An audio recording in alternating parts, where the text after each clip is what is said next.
We're taking a live look now in Tuscaloosa, where it's a little bit dark. It's been raining for the past 10 to 15 minutes. At this point, it's 73 degrees. Thanks to all of that rain, cooled air, and the rain cooling off the pavement. But let's look at some showers over Tuscaloosa now. Thunderstorms moving into Kellerman and Brookwood. Let's zoom in there and see how much lightning and thunder we're talking about. Some of this is loud. You should be indoors because lightning can be just as dangerous as any form of severe weather, especially this time of year. The thunder mostly over Rocky Branch area, just north of Fleetwood, north of Peterson, and coming out of the Yacht Club Bay area. Moving in a little bit further north from Fayette County into Walker County, we do have just what we call rain, stratiform rain, if you will, with just a few lightning strikes just west of Jasper and east of Carbon Hill. More showers over southern Coleman County and Bremen, and a downpour there west of Hayden along the I-65 corridor. More downpours moving into Gaston as we speak, and over the south side, this is along the Highway 11,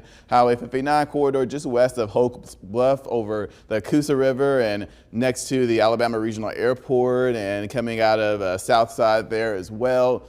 Moving further south, where we have more rain going from Raglan to Lincoln, Pell City, Wolf Creek down to Vincent there. Every now and then we get the occasional lightning strike, so it should still be indoors for that. And we just have some pop-up and isolated showers and downpours, some of which over Rockford, one there just north of Clinton, one over Centerville. Now, just zooming into that one there in Coosa County. No lightning or thunder associated with it. When we zoom in there, I guess we could see a little bit there near Wagofka, just west of Highway 231. But overnight into tomorrow morning, temperatures will drop to the 70s and the rain should clear out as late as 10, if not 11 o'clock tonight. We'll keep tracking the thunderstorms on the first warning live radar, but we do have some impact days Sunday through Wednesday. That means there's a higher chance the weather will impact your normal routine. In this case, it's in the form of some pretty dangerous heat. And then we have what we call a cold front coming in as we get into the latter half of next week. It's not going to be any cold weather, but cooler than what we've been seeing at least the past several days, and what we will see as we get into the start of the work week. A heat advisory already in place across most of central Alabama, and that's why that first warning impact day was declared, because again, we could see heat indices as high as 105 degrees, and one forecast model showing at least most of central Alabama seeing feels like temperatures 100 degrees or more, again topping out at 105, and that's because of this